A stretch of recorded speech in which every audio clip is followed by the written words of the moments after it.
This is the X-Zone Broadcast Network, broadcasting worldwide on broadcast affiliates and satellite program providers, including CNN Broadcast Network, Sirius Satellite Network, Star Media, Good News Radio Network, Angel Broadcast Network, Wiki Broadcast Network, and WPBN TV. For more information on the X-Zone Broadcast Network, visit us at www.xzbn.net.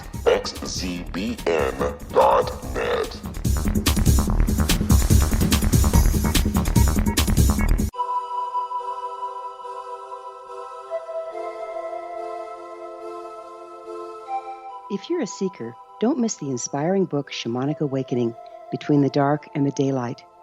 This remarkable work chronicles shamanic counselor and indigenously trained dream decoder Sandra Cochran's 35 years of experience with diverse wisdom keepers throughout the Americas.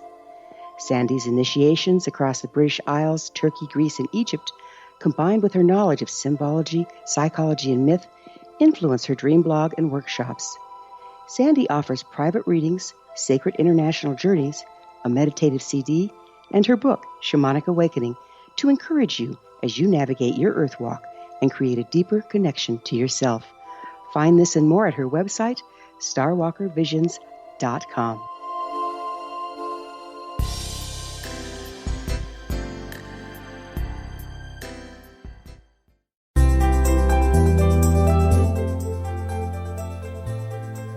Welcome to Know the Name, Know the Genius in You, where in a single moment you can recognize your brilliance and change your life.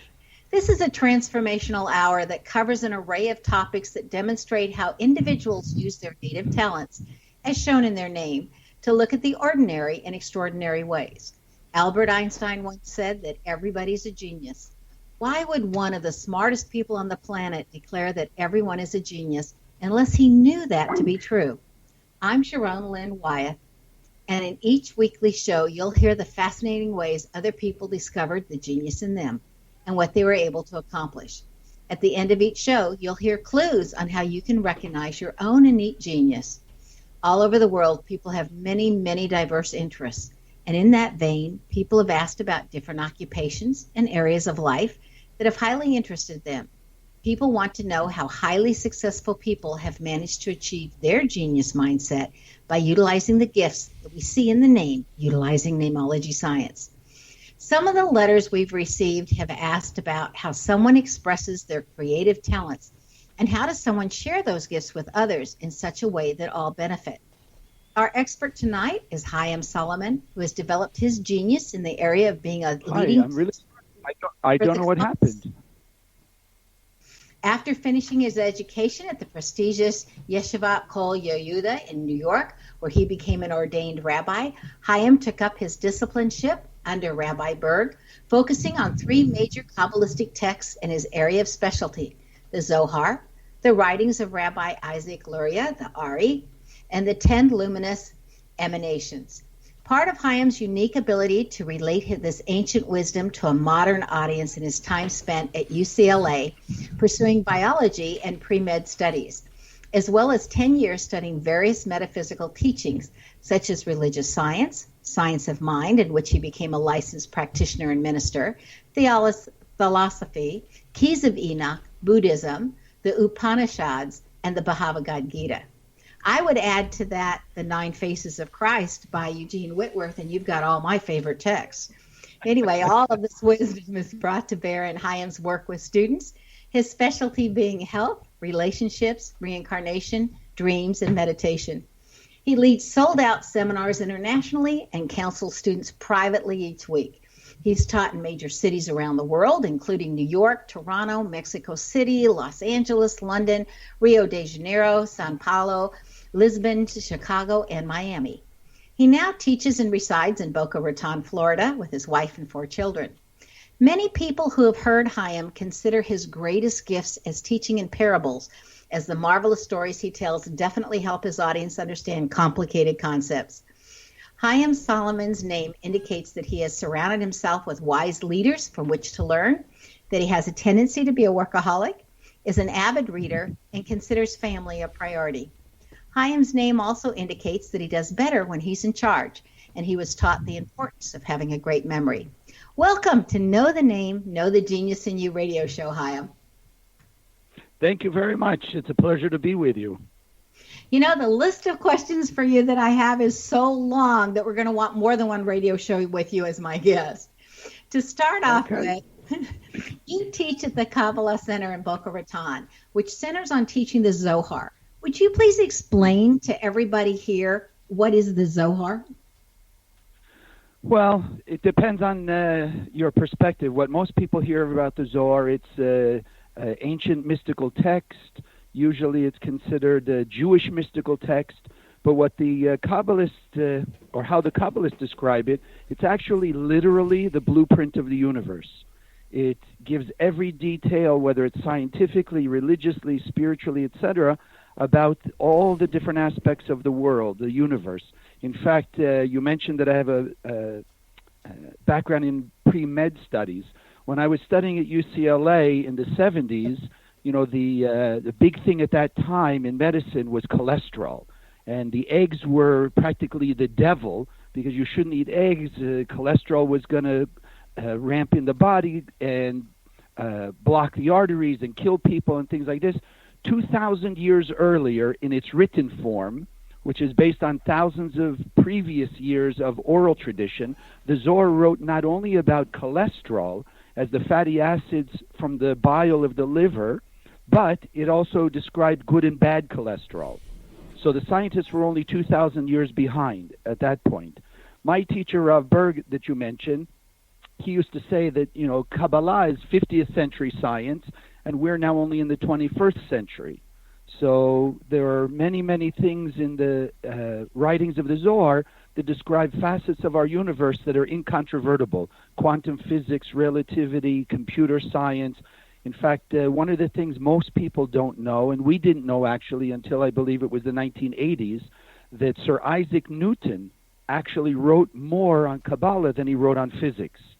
And his copy of the Zohar, which was translated from Aramaic to Latin by the Pope, is still in the reference library in Trinity College in Oxford, England.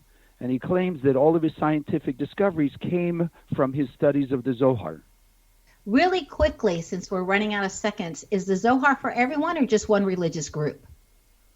It's for everyone. It's the blueprint of the universe. We call it technology for the soul. And since every person on earth has a soul, it's technology and wisdom for every person. Great. Stay tuned to Know the Name, Know the Genius in You, which can also be heard on knowthename.com. After the break, we'll find out how the Zohar is credited with keeping Florida safe from hurricanes. This is the X-Zone Broadcast Network, broadcasting worldwide on broadcast affiliates and satellite program providers, including CNN Broadcast Network, Sirius Satellite Network, Star Media, Good News Radio Network, Angel Broadcast Network, Wiki Broadcast Network, and WPBN TV. For more information on the X-Zone Broadcast Network, visit us at www.xzbn.net.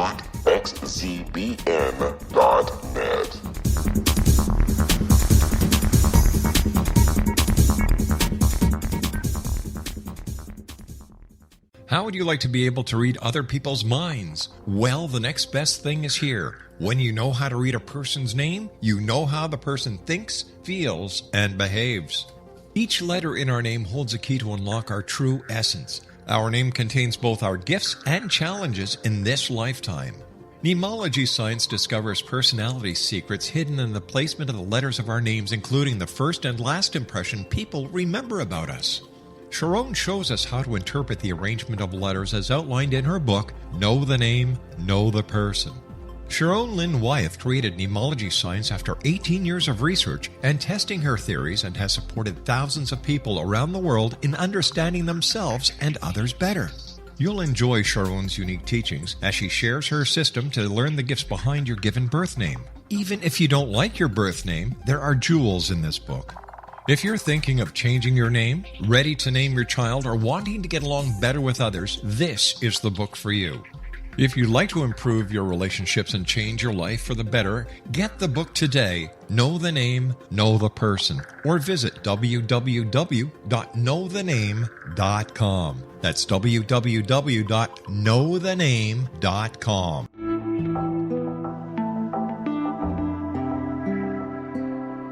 Take a step back in time and discover old Florida cuisine at Marsh Landing Restaurant in Fellsmere, Florida. Enjoy delicacies such as frog legs, gator tail, catfish, and swamp cabbage, or enjoy the more traditional cuisine such as hand-cut Angus steaks, ribs, and seafood. Join us for breakfast with a southern flair featuring sweet potato pancakes, biscuits and gravy, and much more. Planning a party? Marsh Landing's private dining rooms can accommodate groups from 8 to 80 people. While you visit, enjoy the historic pictures, artifacts, and stories that line the walls. Marsh Landing is truly a unique experience. Marsh Landing Restaurant, 44 North Broadway in historic downtown Fellsmere, or visit marshlandingrestaurant.com. Marsh Landing, old Florida cuisine at its best.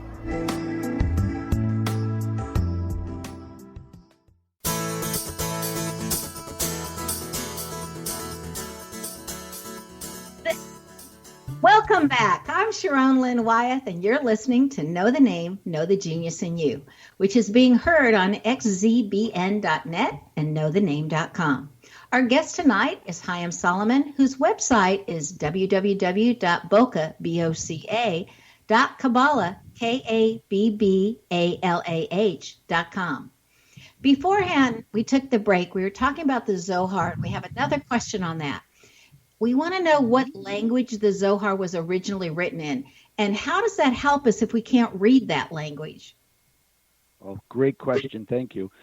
The Zohar is written in Aramaic, which, according to the Kabbalists, is the universal language of the soul, meaning that the Hebrew letters or the Aramaic letters, which are the same, actually are particles of the light of the Creator, similar to like a photon. In science, we speak of particles of the physical light called photons that carry electromagnetic energy of light. Well, as above, so below. So if in this world we have particles of the physical light called photons, in the spiritual world, the source of the physical world, there must be something that it's based upon. And that's what the Kabbalists teach are the Hebrew letters, that they're not just letters, an alphabet created by man, but they're particles of the light of the Creator that took form from the metaphysical to the physical when they come into the physical world, similar to, I'm sure many of your listeners understand the idea of a soul as metaphysical energy of every person's true essence. When it comes into the physical world, it takes on a physical form called the body. So this is why the body also represents various energies of the soul, which is why we all look different and why there are people who do face reading and palm reading and things like that, because the body is an expression of the soul. So too the Aramaic or the Hebrew letters are an expression of the light of the Creator.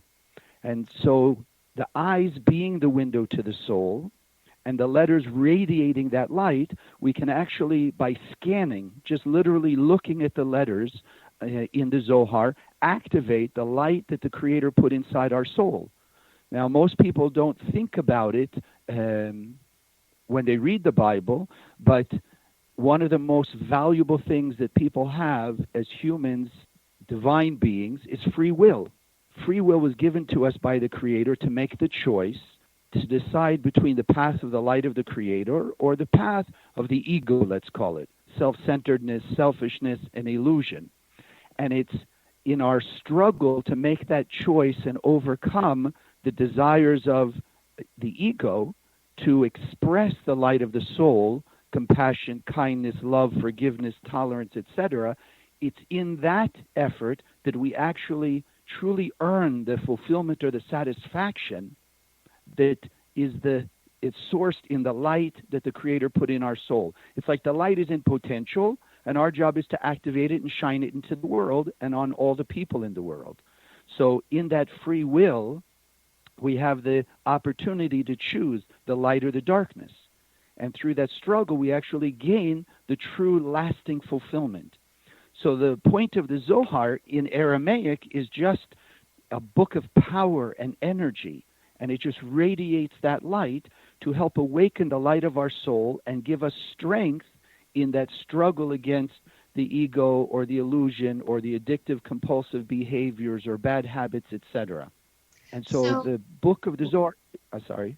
No, that was, we were just going to ask. So as you're looking at the Zohar and it's written in the Aramaic or the Hebrew letters and everything, now I understand that energy or that light that comes from the Zohar, that there was an effort to put Zohars all around southern Florida. And since those Zohars were distributed around Florida in those areas, no storm has landed. How do you explain that, or tell us about that? Well, if you start with the concept we were just speaking about, if we understand that the Zohar is not just a book, but it's actually a power source, it's a conduit of the light of the Creator, then as simple as in the physical world, light will remove darkness, then how much greater the light of the Creator to remove all the darkness called chaos, whether that's a hurricane, natural disasters, whether that's hatred and violence, or any type of chaos that exists in the physical world. So the center's mission is to bring the Zohar to all the corners of the world, to remove all the darkness of the world and bring heaven on earth, or peace to the world, which is the goal of every religion and every spiritual system. And I believe it's in the heart and soul and the desire of human beings throughout the world. So by spreading the Zohar, and that was the work of the students in the centers in Miami and Boca, to distribute Zohar. They collected the money, they raised the money, they got the Zohar, and they went all along the coast, all the way up and down Florida, and handing out Zohars to the police stations, fire stations, where there were homes on the coast, anywhere that they could put and build, if you will, a barrier of light to help protect from the hurricanes. And it's been 11 years. Hurricanes have not landed in Florida, which is completely unnatural as far as history goes. In fact, even this last one, Matthew, if you tracked it, it kind of, you could almost see it as if it was trying to break into Florida, and it bounced its way back and forth all up the coast till it almost entered a little in the north. And so the students themselves decided they've got to continue to reinforce that light barrier. Well, this Zohar sounds so fabulous. How would one go about getting one if they wanted one in that Arabic language so that they could scan it and absorb the light? Well, you can acquire it either online through the Kabbalah Centre, or you can come to the center. If you have a local center here in Florida, we have here in Boca, where you study, where I am, and we have in Miami. So, it's readily accessible. And in fact, I just share with you, because of the generosity of a number of donors, we've been able to subsidize the Zohar to $72. I think that's fabulous. 7.5 people have different perspectives of life, all the people here on the planet. So how does the Zohar relate to that, and how are our perspectives related to our level of consciousness? Well, if you boil every human being down, we're much more similar. In other words, if everybody was created by the Creator, as the Kabbalists teach us, we were created with a desire for a sense of fulfillment, peace, harmony, serenity, to be complete in life. So every human being is similar in that way. We're all seeking a sense of fulfillment and contentment. The only issue is, which way are we seeking it? So some people are seeking fulfillment, let's say, by stealing money from somebody, and somebody else is seeking fulfillment by earning the money. And that's where the chaos comes in. But the root of it is all people are looking for fulfillment. They're all filled with that desire to receive fulfillment originally from the light of the Creator. But again, as we spoke about free choice, when we come into this physical world, we have the temptation, metaphorically like Adam and Eve looking at the two trees. We can choose either the way of the light, sharing, compassion, kindness, or a temporary way of selfishness, whether that's anger and animosity, or insecurity, or thievery, or violence, or what have you. But the beauty of the Zohar is, by awakening the light of the Creator in each human being, it's allowing us all to be on that same page, which is the root of every religion. It doesn't matter the differences in religion. The common factor is love your neighbors, yourself, be kind to your enemies, forgiveness, etc. The golden rule. And so as people will awaken to that consciousness and realize it's in their own best interest to be kind and compassionate, because they come to understand what goes around comes around. So then the more we express and we share the light of the Creator through kindness and love and charity and compassion and forgiveness and tolerance, that's going to make a circuit through the cosmos and come back to the person. So when a thief realizes that they're only going to lose by stealing, when they come to their own understanding of that, then they'll never steal. Because they don't want to lose, they think they're gaining by stealing. But when they come to understand the laws of the universe and experience it, then there's no reason to steal, because they know down the line they're going to lose more than they stole. So if we're to understand you correctly, are religions simply the Kabbalah for different cultures? Exactly. That's how I've come to see it in 30 years in the center.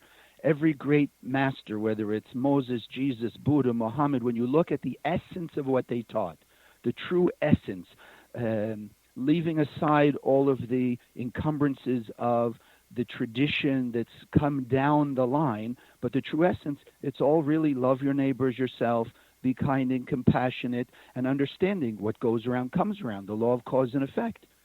So when you share the light of the Creator, the universe will find a way to bring that back. Part of our issue is we're looking almost like a business deal. I'll do good for you, I expect good back from you. That's not the laws of the universe. I do good because I know it's going to come out, create a circuit, and somehow come back to me, whether it's through you, through my family, through a stranger off the street. But I know the universe will bring it back to me. And so then it focuses my consciousness on just doing more acts of kindness and love your neighbors yourself, because I know as those are being planted, if you will, in the universe, in the cosmos, they're going to create fruit somewhere down the line according to a cosmic calculation. You know, I once heard that some people are living their life and choosing whether they're doing good or not good based on what the rewards would be after they die. And yet there was a saying that I also heard at the Jonathan Netanyahu Academy that said the result or the reward of a good life is a good life, and it doesn't matter what comes next. How does the Kabbalah address that? Well, see, that's one of the things, whether you look at in the various religions, there was almost a concept of if you suffer in this world, then you're going to have some kind of blessing or relief in the other world, meaning after a person passes. What the Kabbalists teach us, cause and effect. So the cause is this world, the effect is the world to come. So if today a person is planting seeds, let's say, of negativity, anger, jealousy, greed, etc., that's this world. And the world to come, the effect that will come back many times in this life will be some kind of chaos in return. Anger for anger, jealousy for jealousy, animosity for animosity, etc. And then it works the opposite way also. When people are doing greater acts of care and love and tolerance and forgiveness, that's this world. They're planting the seeds, and the world to come, meaning when they reap the rewards in this life of those actions. So it's been misconstrued, as like this world and then the world after death, a heaven, if you will. No, this is the world. Our purpose is to be in this world and to reunite ourselves as one humanity, one body, if you will, of 7.5 billion parts. What I want to make clear to your listeners, Kabbalah is not teaching we're all going to be the same, clones of each other. God didn't create that. Whether you look at a human body or you look at a symphony, they're different instruments that make beautiful music when they play from one sheet music together in harmony. Our body has different organs that have different functions, but they have to work together to create vitality in a human being. The human being, if you will, of humanity, the 7.5 billion people, we've all been created with unique talents and abilities, a unique piece of that spiritual human being, and we have to learn how to play our part, be our best, and then work together with everyone else.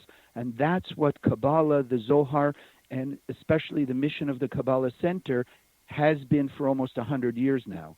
to bring this wisdom to every human being so that they'll understand how they can have a better life and assisting and helping other people. It's not in competition. Stay tuned to Know the Name, Know the Genius in You. This show is dedicated to learning about the rules of life, as in the Zohar, and we'll break and we'll find out some of the different ways Chaim. This is the X-Zone Broadcast Network, broadcasting worldwide on broadcast affiliates and satellite program providers, including CNN Broadcast Network, Sirius Satellite Network, Star Media, Good News Radio Network, Angel Broadcast Network, Wiki Broadcast Network, and WPBN TV. For more information on the X-Zone Broadcast Network, visit us at www.xzbn.net.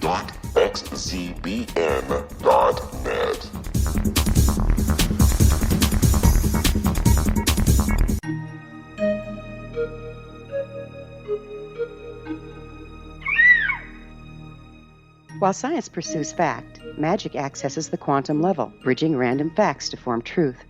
As long as science and magic remain separate and polarized, the truth cannot be known. I'm Gwilda Wiyaka. Join me on the Science of Magic radio program, dedicated to unification and evolution of consciousness. During each episode, I'll be speaking with experienced and respected scientists and mystics. From astrologers to astronomers, from medical doctors to shaman, the scientific method to dowsing and intuition, we'll weave together information from seemingly divergent practices to promote unity and enlightenment. Join me, Gwilda Wiyaka, and the Science of Magic right here on the Mutual Broadcast Network. For more information, visit www.thescienceofmagic.net. Gibbs A. Williams, Ph.D., is a practicing psychoanalyst, supervisor, researcher, and author in New York City. Much of his life has been dedicated to understanding nature and the uses of meaningful coincidences or synchronicities. His radical and original non-Jungian, non-mystical, non-magical theory of synchronicities illuminates much of the fog surrounding this challenging and perplexing topic. His ideas and manners are fresh, presented in a style that is both entertaining and highly informative.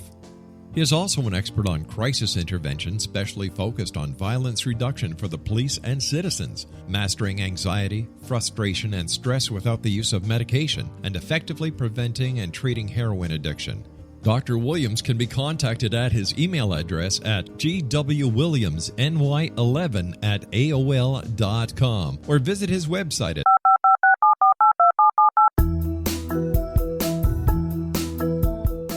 Did you know that when you're on the road with limited data or Wi-Fi, you can still listen to the X-Zone Radio Show with Rob McConnell, The Science of Magic with Gwilda Wiyaka, X-1, Dimension X, Space Patrol, and every minute of the X-Zone Broadcast Network by calling 213-401-0080, courtesy of Audio Now.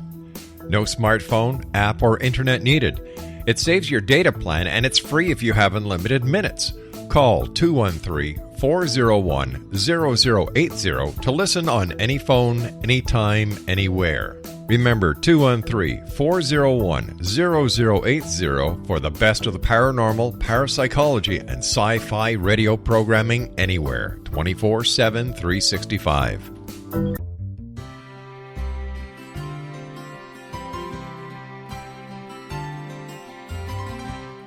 True healing must address 4 levels: physical, emotional, mental, and spiritual, for us to live joyful and productive lives. We tend to treat 3 of the 4, leaving the spiritual languishing. If you're tired of the same dysfunctional patterns cropping up in your life, Soul Balancing is for you. Trixie Phelps, owner and founder of Soul Balancing, is a naturally gifted energy healer trained in numerous esoteric forms, including shamanism. Trixie has created a powerful modality that safely and effectively clears your energetic field. A soul balancing session can remove interference, heal trauma, and restore your hope. Contact Trixie for a life-changing long-distance session today, www.soulbalancing.world.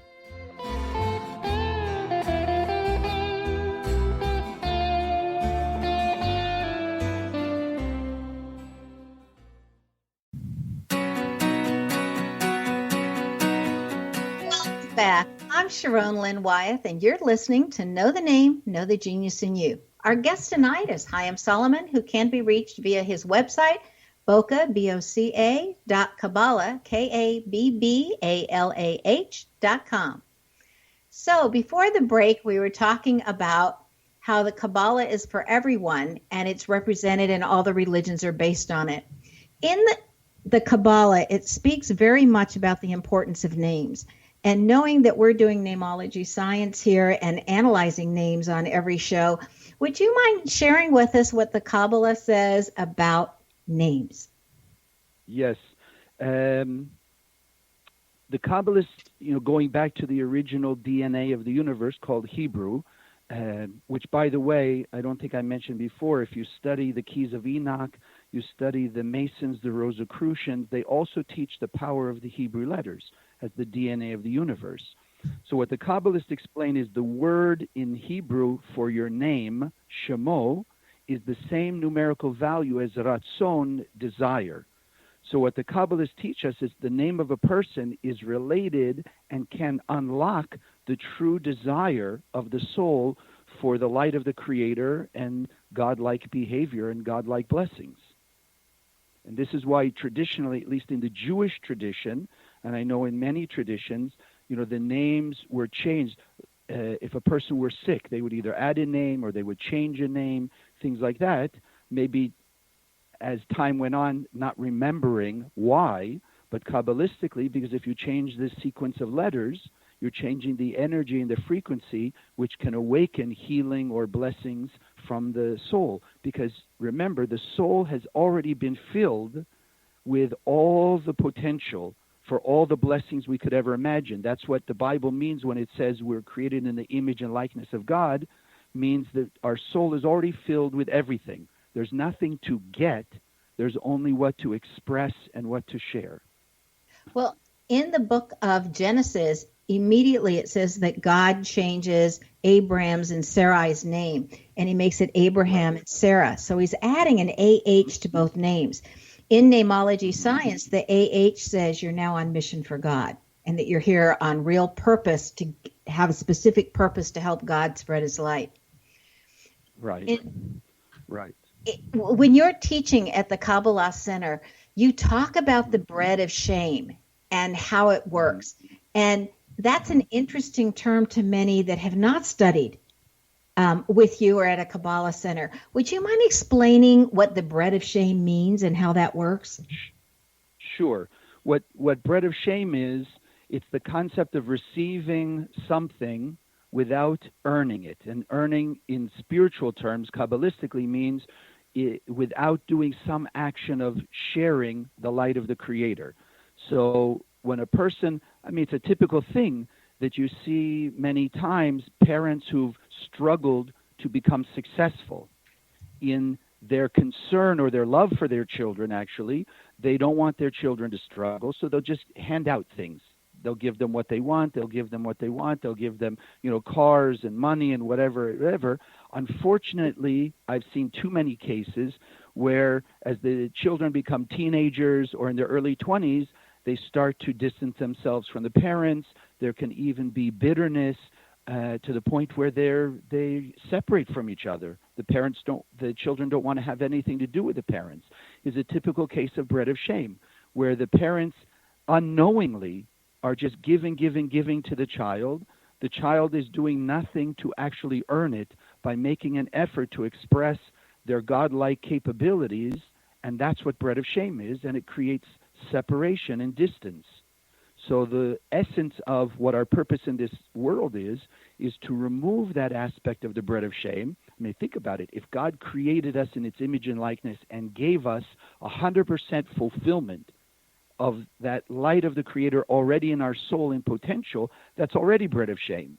So we came into this world actually for one thing and one thing alone, to just share and express the light of the Creator in whatever aspects we're capable, whatever our talents and abilities are, uniquely, the general ideas of love, kindness, compassion, forgiveness, tolerance, charity, humility, etc. When we make an effort to express a new level of those godlike behaviors, that's when we're removing the bread of shame, and we're actually drawing ourselves closer not only to the 100% fulfillment, the light of the Creator, but we're also drawing ourselves closer to other people, because what goes from the heart reaches the heart. So when people are sharing love to others, they're going to reach into the soul of other people and awaken the love in them. And that's how we propose to get rid of all the hatred and the violence.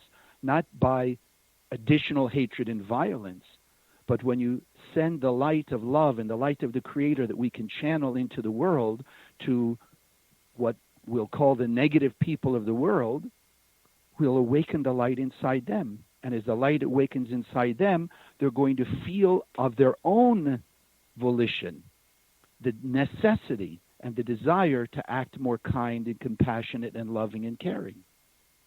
So is that the purpose of creation, or could you synthesize that for us as to the purpose of creation and why we're here? Yeah, well, we needed an arena to be able to express all that the Creator gave us. I mean, those listeners who are parents, you know, we often look at our children as they're growing up, 3, 4, 5 years old. We get a sense of what we even call it, their God-given talents and abilities. So you see a 5-year-old and you see a 5-year-old has a talent for piano. What does the parent do? Ideally, is gives them piano lessons, finds a good teacher that's not teaching them per se, but drawing out of them a greater expression of what God put in there, their talent for playing piano, or their athletic ability, or their science ability, etc. So too, the Creator implanted in each and every one of us this tremendous potential, and our whole work of being in this physical world is to express it and manifest it. So we are given talents and abilities to help other people. We are given resources and a consciousness to use to help other people. And in doing that, we receive the fulfillment, and the other person receiving also support and a spiritual awakening. The light of the Creator is always win-win. It cannot be to the advantage of one to the disadvantage of another. Wouldn't that be wonderful if the entire world worked on a win-win formula? I mean, that alone would be incredible. Sure. That's the whole mission of the center. And, like I mentioned, I've been at this 30 years. When I started, we were maybe 300 people in the world, and I was actually the 14th teacher. Now we have almost 300 teachers around the world, and we've probably had a couple million people come through the center and learning in the centers. And what's most surprising, I have to be open with you, I could never have envisioned it 30 years ago, but we literally have students of every race, nationality, walk of life, and background in countries you wouldn't even imagine. I mean, I remember when we had our first student who came to one of our international events from Lebanon, and we have students studying in all of the Eastern Bloc countries. It's just, on the one hand, it's amazing, and it's very pleasing to hear that, and it's the advantage we have of being in the 21st century, because we have technology that I can sit here in Boca, and I can be in communication, and I can teach people all around the world over the internet. And we have teachers in the various locations who are literally doing that. Well, and hearing about this and having this being the basis of all religions, it makes us think about the promise of 1,000 years of peace and prosperity. So according to the Zohar, when does that start? Because the closer we get to it, the more and more consciousness or awakened people there need to be so that we can even have that. Sure. Well, let's think about it. I'm sure you have a few listeners who are probably in their 40s or older. Years ago, there was nothing considered global. You didn't hear that word, other than maybe the last thing was World War II. That was global. Now, there's practically nothing that's not global. Global warming, economy, terrorism, everything is global, which means metaphorically the earth has been shrinking. Because like you said, as we come close to the deadline to achieve peace and harmony among humanity, the world is shrinking, people are getting closer and closer, which is two things now. It either brings all the negativity into concentration, which is why the Kabbalists teach that the world, on the one hand, does get more and more chaotic, but at the same time, all the light, all the good things that people do are also concentrating. So it's like the gray is polarizing out into light and darkness. And if you look back, let's say 15, 20 years, you see that that's happening. The negativity is getting more and more intense, and the good is getting greater and greater. My measure, frankly, is being so many years in the center is just to see, like I mentioned, so many people of so many backgrounds coming to learn in the center, for me is a sign of a huge spiritual awakening that's taking place worldwide, and people want the real answers. And as people have come to learn in the center from various religions, the one thing I hear in common is, now I understand my religion better. Now I understand what my clergy had been saying when they were teaching from Moses or Jesus or Buddha or Muhammad or whatever it be. Now I understand what they really meant. And now I can apply it much, much better in my life. So it's not contradictory to religion, the opposite. It's enhanced people's understanding of what they've been taught in religion. So according to counting the years by the Jewish way of how we're counting the years, we've been promised the 1,000 years of peace and prosperity in the year 6,000. Right. So what is the Yes. current year and how close are we? Well, the current year, according to the kabbalistic counting, is 5,777, and that's counted from Adam and Eve.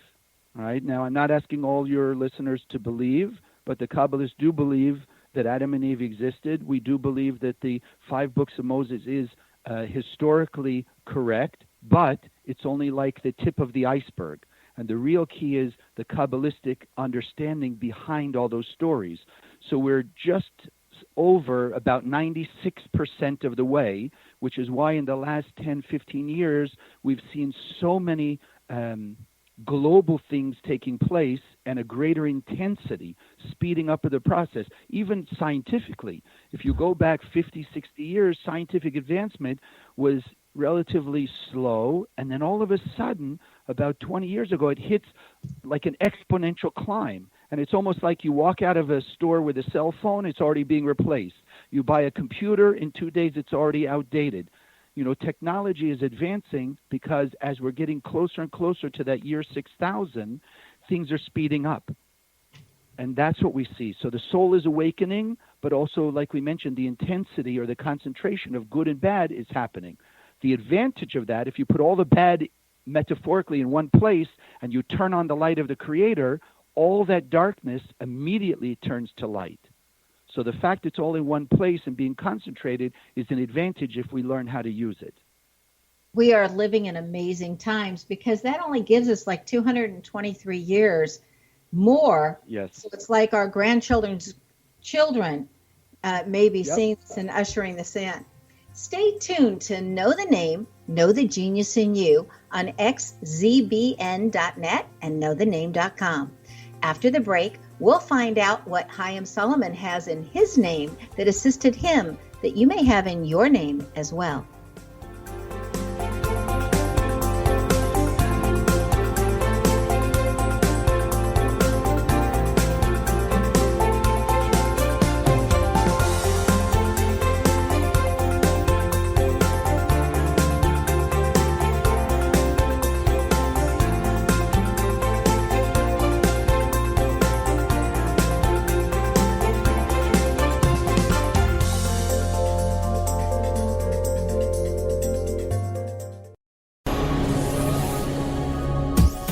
This is the X-Zone Broadcast Network, broadcasting worldwide on broadcast affiliates and satellite program providers, including CNN Broadcast Network, Sirius Satellite Network, Star Media, Good News Radio Network, Angel Broadcast Network, Wiki Broadcast Network, and WPBN TV. For more information on the X-Zone Broadcast Network, visit us at www.xzbn.net.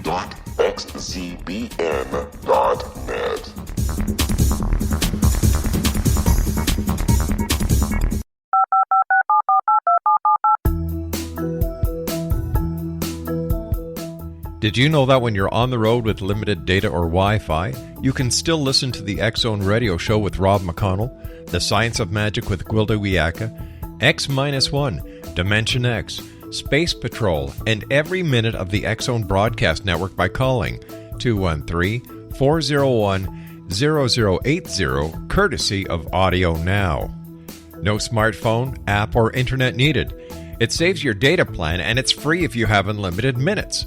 Call 213-401-0080 to listen on any phone, anytime, anywhere. Remember 213-401-0080 for the best of the paranormal, parapsychology, and sci-fi radio programming anywhere, 24/7, 365.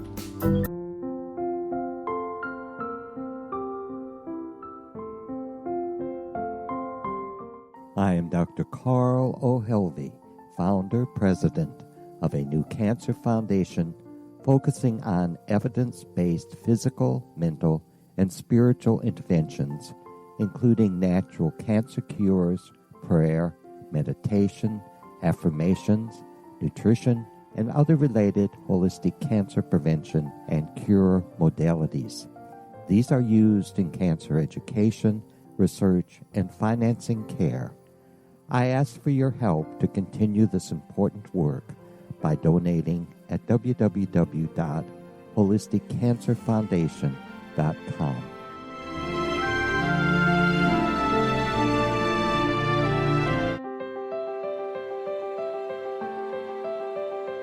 Wouldn't you love to know the secret to everything? I'm Dr. Kimberly McGeorge, and on The Secret to Everything, we will merge the practical with open investigation into all realms of the mysterious. We will talk to cutting-edge alternative health practitioners, those who inspire and motivate you in business and life, and of course, we will share stories of the paranormal, conspiracy, and cryptozoology. You will transform because of the frequency I carry, the frequencies my guests carry. Life may never be the same after you listen to this program, for the secret to everything is for you, the listener, for those who desire more in every area of their lives and believe that it can still be found. Listen and discover thesecrettoeverything.com.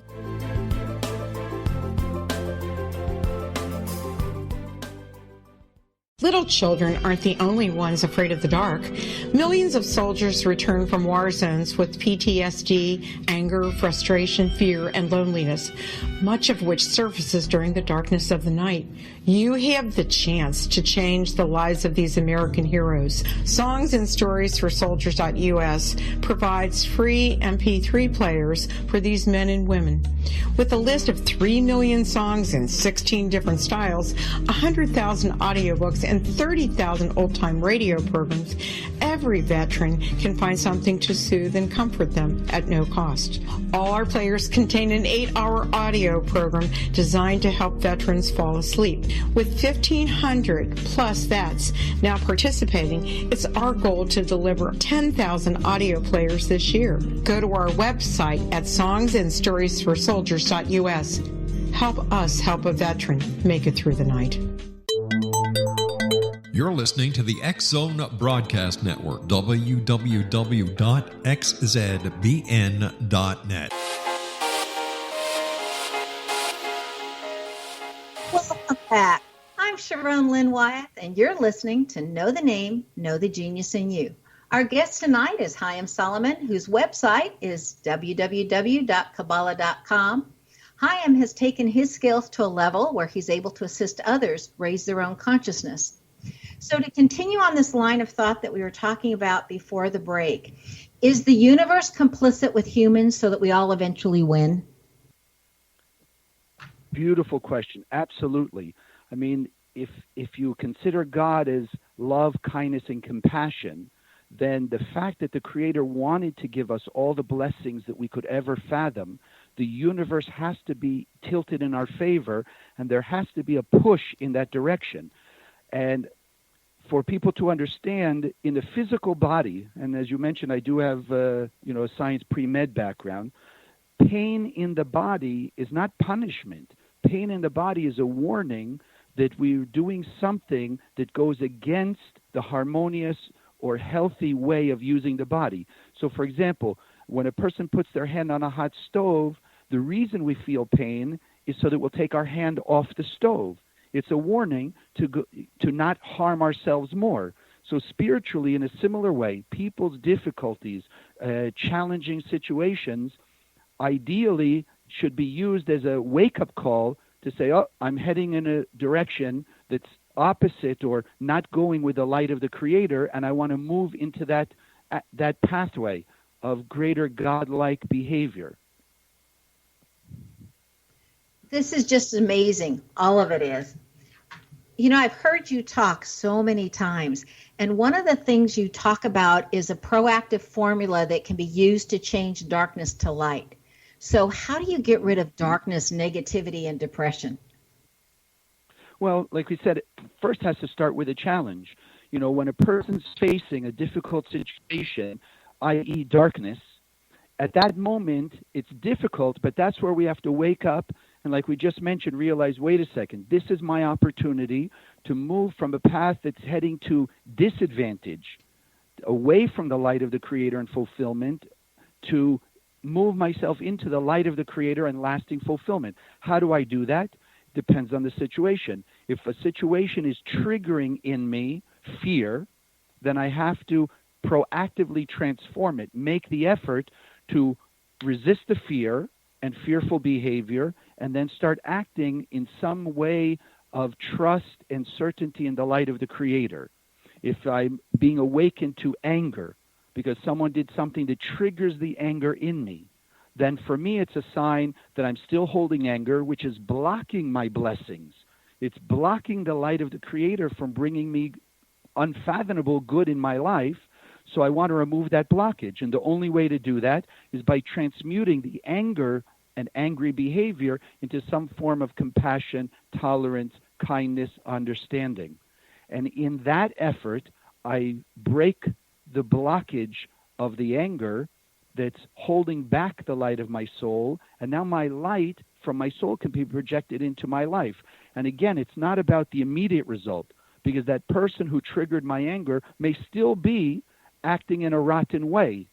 But as I'm projecting my light to them and through them to the world, I know that circuitry of the universe is somewhere, somehow going to bring that good and that transformation back to me as some form of blessing, clarity, understanding in my life. And so the formula is simply that. Stop before you give into a behavior based on anger, fear, jealousy, or ego. Think consciously. How can I act in a godlike way towards this person that I'm, as we call it, sending light through that person out to everybody? And at least from my point of view, the situation is transformed. I can see good coming my way, even if the situation looks the same or the person still behaves in a negative way, because I know it's really only between me and the universe. What I put out is what the universe reflects back to me like a mirror. We could be standing in front of the same mirror, you and I, but I see my reflection, you see yours. If you raise a hand, you'll see that. If I raise a different hand, I'll see that. So it's really, in essence, a one-on-one with every other person in the world as an opportunity for me to express some aspect of what God put inside of me.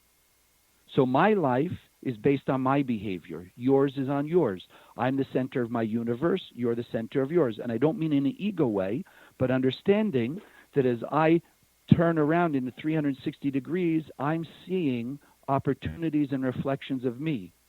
And so where I don't like what I see, I have an opportunity to express my godlike nature. Where I do like what I see, I can express maybe a higher level, but it's already filled with light. Our work is to put light wherever we see darkness. So why is it so hard to reveal our own light? Because as you're speaking, it would seem like it would be so easy. Yes. Well, how many of the listeners have a bad habit? And if you think about when you're under a little stress, you immediately get a thought of giving into that bad habit, whether it's eating something that's not on your diet, whether it's smoking a cigarette, whatever it may be. And we have a voice in our head that I call the opponent, or the voice of the bad habit, that's yelling at us, give into the bad habit, eat that chocolate chip cookie, go smoke that cigarette, whatever our bad habit may be. But on the other side of our head, we have the voice of the Creator saying, no, this is your opportunity to express a greater godlike behavior. And it's that battle which is focused in our head That's the real battleground. That's where our life is based. So if the bad habit voice wins, we're going to give into the bad habit and do the negative behavior and then regret it. When the good habit, the voice of the light, wins, then we're not going to give in the bad habit. We're going to transmute the darkness to light in our behavior, and that's going to bring us closer and closer to lasting eternal fulfillment. So you've kind of addressed this in one of your other answers, but why would we send light to people that we don't like? So that I have a greater sense of peace and harmony. If light is being projected out of me, then I'm feeling the light, a greater sense of peace, serenity, compassion. If I am projecting anger or animosity, that's what I'm experiencing. So the first thing is it's to my benefit to act more kind and compassionate, more godlike, we would say, with a greater love your neighbor as yourself. I'm the first beneficiary. The beauty of the light being win-win is the only way I can have that sense of true peace if I'm sharing my light in godlike ways, compassion, forgiveness, tolerance towards others. So they're also receiving, whether they realize it or not, a spiritual awakening. Because remember, they have light in their soul. I have light in my soul. It's just waiting to be activated. So if I'm sending them light, if I'm praying or meditating, as people might consider it, for the good of another person, that person I don't like, I can wake up the light in their soul and help them reveal what God put in there. Remember, God only creates perfection. So the most negative person we can think of on earth actually is a being of light hidden in a shell of darkness. So by sending them light or wishing them well, we can actually help them break the shell of darkness and reveal their light beingness. And that's how we're going to transform the planet from chaos to order, from hatred and animosity to peace and love. A big challenge for you in 1 minute. You've mentioned that every soul is filled with light. So, how do people commit these horrific acts if every soul is filled with light? And can you answer that question in 1 minute? Yes, because every act of negativity, from the minor to the major, puts a curtain, if you will, of darkness over the soul. So like saran wrap, if you pile on layers and layers and layers of saran wrap, each one seeming to be transparent, eventually with 100 or 200 layers, it will be obscure. It'll obscure the light. So when a person is negative, it's because they put so many layers over their soul that the light of their soul doesn't project out, and all they're doing is caught up in the ego and the self-centeredness, and that creates negativity. So by sending light to their soul, it pierces those shells, helps to break that and awaken and empower the light of their soul to be stronger, and then awaken them to start breaking through their curtains of negativity. You have amazing knowledge, Chaim. Thank you so much for being with us. Be prepared to be excited about learning new ways at looking at old topics when you experience Chaim Solomon's work. His website again is www.kabbalah.com. And for general information on the Kabbalah, that's where you would go. And www.boca.kabbalah.com for specific to where the Kabbalah Centre is that Chaim's at. Chaim Solomon excels at explaining complicated ideas in an understandable manner. This is found in the letter combination of H-A in his first name. So AH is totally different. We talked about that also tonight, that means you're on mission for God. But when it's HA in the name, it means that you have the ability to explain complicated things in a simple way that people can understand.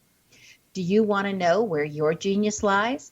I'm Sharon Lynn Wyeth, host of the radio show Know the Name, Know the Genius in You, which can be heard every weekday at various hours right here on xzbn.net radio, an X-Zone radio station, and on knowthename.com. Tune in to hear the fascinating ways other people discovered the genius in themselves and what they were able to accomplish. In each upcoming show, you'll hear clues on how you can recognize your own innate genius. If you wish to know more about your name and how you can discover your innate genius, go to the website, knowthename.com, and give yourself the gift of a session to find out what your name says about you. and how knowing what your name means can help you live to your best and highest. This is Sharon Lynn Wyeth signing off.